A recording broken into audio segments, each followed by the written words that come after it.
नमस्कार मित्रों, मैं आपका साथी यदवीर सोलंकी फिर से आपसे मुखातिब होने जा रहा हूं मित्रों अपने इस यूट्यूब चैनल के माध्यम से। मित्रों, मेरे द्वारा जो राजस्थान जीके के तहत आपको राजस्थान जीके के कुछ सब्जेक्ट प्रारंभ कर दिए गए थे, जिसमें राजस्थान का इतिहास के टॉपिक के में अपलोड कर रहा था और इसी क्रम में राजस्थान इतिहास के साथ साथ कला व संस्कृति के टॉपिक भी अपलोड कर रहा था। मित्रों, अभी हम राजस्थान के इतिहास के तहत एक टॉपिक पढ़ने जा रहे हैं जो अभी रीट लेवल 2 एसएसटी में नया टॉपिक जुड़ा है।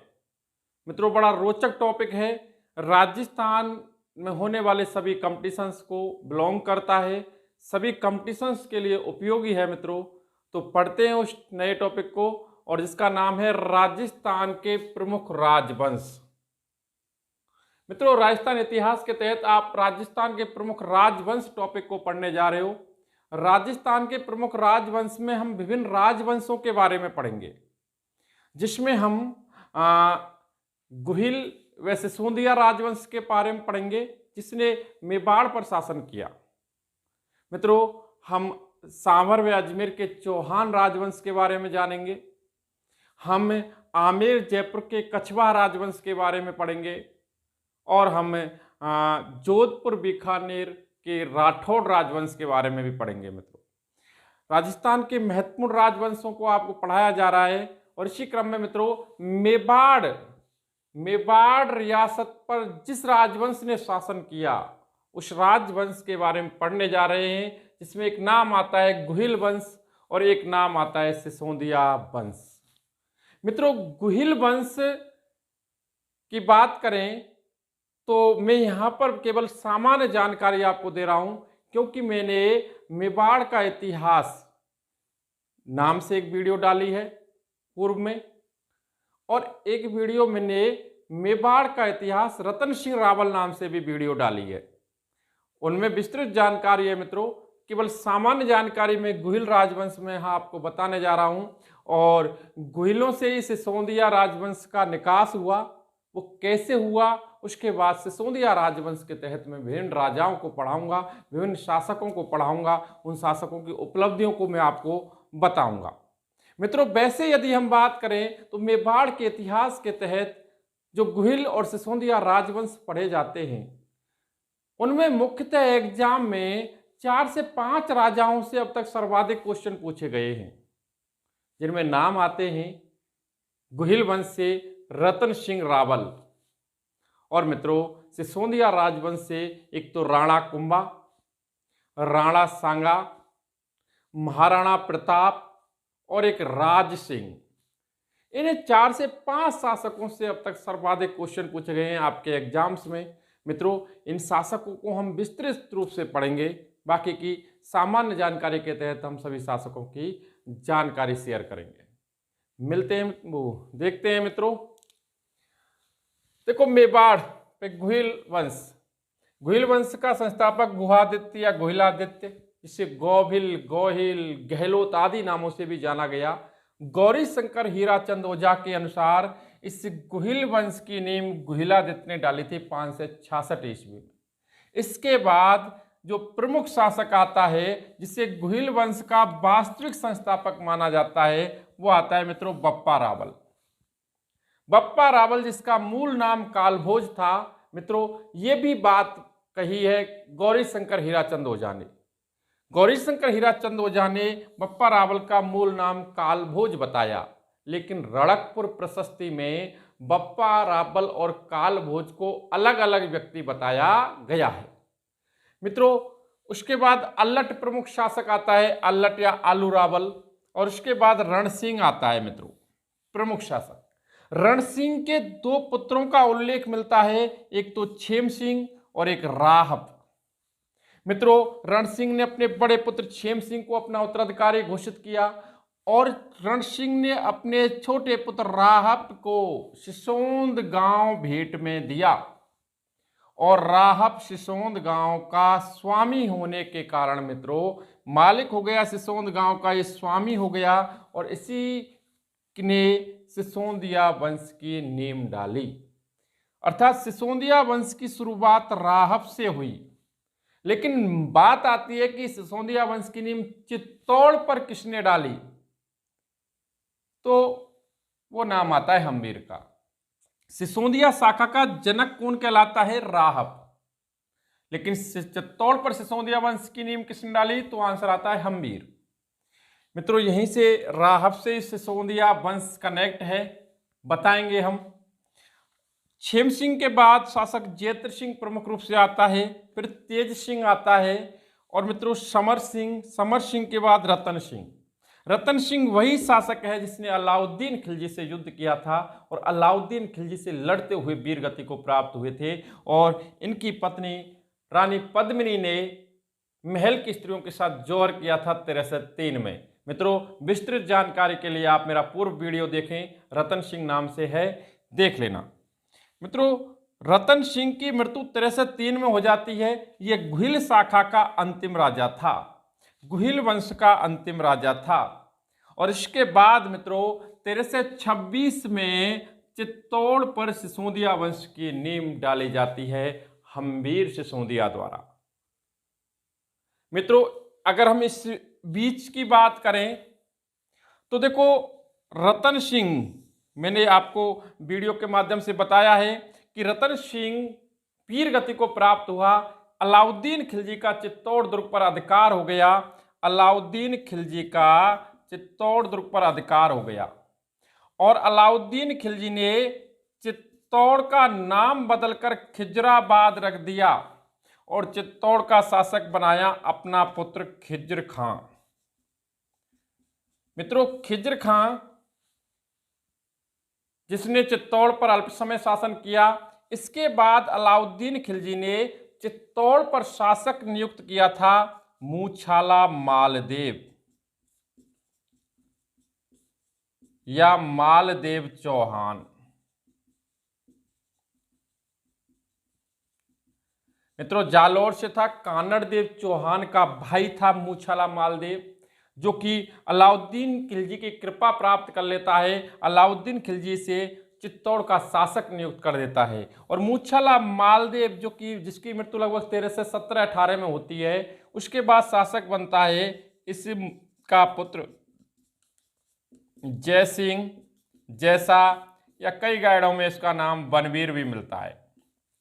ये बंदा राजा बन जाता है। मित्रों चूंकि हम्बीर की हम बात करें तो मित्रों हम्बीर राहब का ही वंशज था, और हम्बीर के भाई और इसके पिताजी रतन सिंह के साथ में अलाउद्दीन खिलजी से संघर्ष करते हुए वीर गति को प्राप्त हुए थे।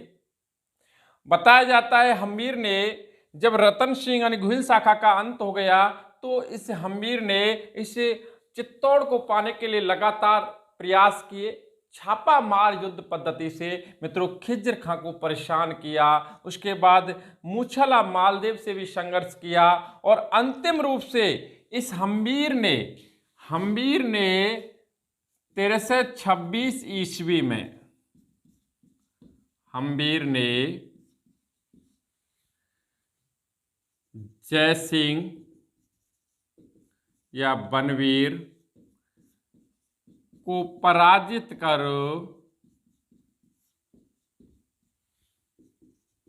चित्तौड़ पर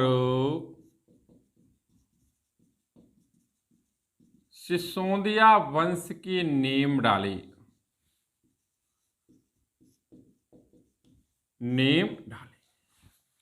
मित्रों हम्बीर ने चित्तौड़ पर सिसोदिया वंश की नींव कब डाली, 1326 में, राहब का वंशज। और मित्रों किसको पराजित करके, इस जय सिंह या जैसा को पराजित करके चित्तौड़ पर सिसोदिया वंश की नींव डल गई। मित्रों हम्बीर के बाद प्रमुख शासक आता है क्षेत्र सिंह, और क्षेत्र सिंह के बाद प्रमुख शासक आता है लक्ष्य सिंह। लक्ष्य सिंह जिसे राणा लाखा के नाम से भी जाना जाता है। मित्रों राणा लाखा यानी लक्ष्य सिंह का सबसे बड़ा पुत्र था कुंवर चूड़ा,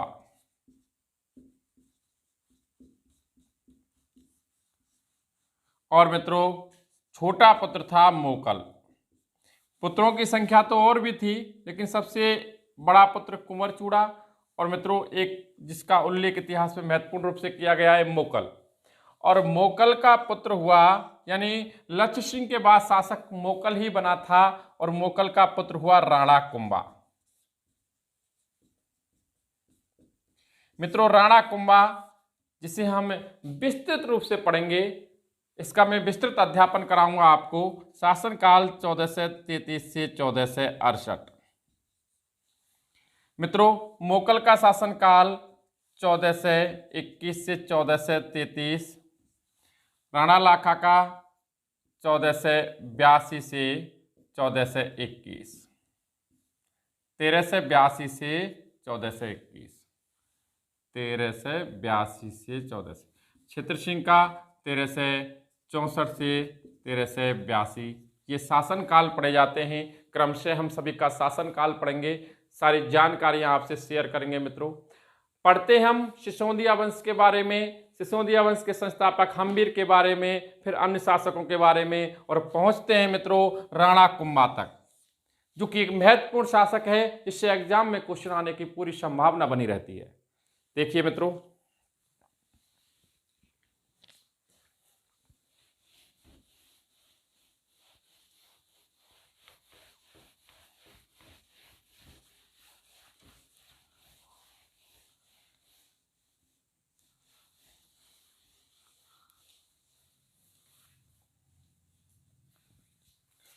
हम्बीर, जिसके संदर्भ में मैंने अभी बताया भी कि इसने 63-26 में हम्बीर ने जयसिंह या बनवीर को पराजित कर चित्तौड़ पर सिसोदिया वंश की नींव डाली। मित्रों हम्बीर को राजस्थान में छापामार युद्ध पद्धति यानी छिपकर आक्रमण करना का जनक माना जाता है। मित्रों हम्बीर को राजनीतिक परिप्रेक्ष्य में मेवाड़ का उद्धारक माना जाता है। मित्रों हम्बीर को विषम घाटी पंचानन कहा गया है। विषम घाटी पंचानन कहा गया है। यह हम्बीर से जुड़े हुए महत्वपूर्ण क्वेश्चन है। सिसोदिया वंश की नींव चित्तौड़ पर किसने डाली? तो राणा हम्बीर ने। छापामार युद्ध पद्धति का राजस्थान में जनक कौन है? तो राणा हम्बीर। मित्रों मेवाड़ का उद्धारक राजनीतिक परिप्रेक्ष्य में कौन कहलाता है? तो हम्बीर। और विषम घाटी पंचानन नाम से किसे जाना गया? वो भी नाम हम्बीर आता है। मित्रों क्षेत्र सिंह का क्वेश्चन आपको कोई इंपॉर्टेंट क्वेश्चन नहीं बनता है, ना ही हम इतना पढ़ते हैं। लक्ष्य सिंह के संदर्भ में मित्रों क्वेश्चन आपके बनते हैं। लक्ष्य सिंह के संदर्भ में इसके समय पिछोला झील का निर्माण करवाया गया। मित्रों बताया जाता है कि राणा लाखा के समय पिच्छू बंजारे द्वारा या चिड़ीमार द्वारा पिछोला झील का निर्माण करवाया गया। मित्रों नेक्स्ट, इसी पिछोला झील के किनारे नटड़ी का चबूतरा स्थित है। ध्यान रखना, राणा लाखा के समय पिच्छू नामक बंजारे द्वारा पिछोला झील का निर्माण करवाया गया, और इसी पिछोला झील के किनारे नटड़ी का चबूतरा स्थित है, जो कि एग्जाम में आया हुआ क्वेश्चन है। नटनी का चबूतरा किस झील के किनारे स्थित है? तो आंसर आता है पिछोला झील के किनारे। मित्रों राणा लाखा के समय जावर की खानों का पता लगाया गया। खानों का पता लगाया गया, अर्थात जावर की खाने, आप जानते हैं मित्रों सीसा जस्ता के खाने हैं, उदयपुर में है जावर। यहाँ से चांदी निकलती है, और इस जावर की खानों का पता किसके समय लगाया गया? तो आंसर आता है मित्रों राणा लाखा के समय। मित्रों राणा लाखा ने अपनी वृद्धावस्था में मारवाड़ का हुआ मित्रों राव रणमल। मारवाड़ का था राव रणमल। इसकी बहन थी हंसाबाई। मित्रों, इस हंसाबाई से विवाह किया था राणा लाखा ने वृद्ध अवस्था में, और एक शर्त के तहत विवाह किया था। राव रणमल ने एक शर्त रखी थी कि यदि आप हमारी बहन से विवाह करते हैं तो हमारी बहन से होने वाला पुत्र ही मेवाड़ का उत्तराधिकारी होगा। मित्रों, राणा लाखा ने इस शर्त को स्वीकार किया और हंसाबाई से वृद्धावस्था में विवाह किया। और मित्रों, उसी हंसाबाई और राणा लाखा से जन्म हुआ मोकल का, और शर्त के अकॉर्डिंग आने वाले समय में क्या बना था? मोकल शासक बना। चूंकि अपने भाई मोकल के लिए इसे कुंवर चूड़ा ने राजगद्दी का त्याग किया। मित्रों, गद्दी पर ना बैठने की प्रतिज्ञा ली, इसीलिए इस कुंवर चूड़ा को मेवाड़ का भीष्म कहा जाता है। मेवाड़ का भीष्म पितामह या भीष्म किसे कहा जाता है? कुंवर चूड़ा को।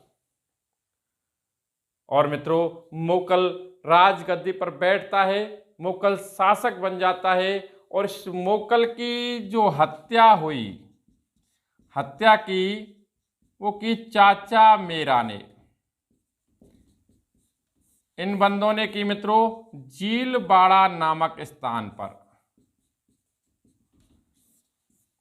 मोकल जिसने शासन किया अल्प समय, और मित्रों इसकी हत्या इस चाचा मेरा नामक व्यक्तियों द्वारा की गई, और वो हत्या की गई जीलवाड़ा नामक स्थान पर। मित्रों, मोकल की मृत्यु हो जाती है तो शासक बनता है मोकल का पुत्र राणा कुंभा। अब हम इस राणा कुंभा के बारे में विस्तृत रूप से मित्रों अध्ययन करेंगे।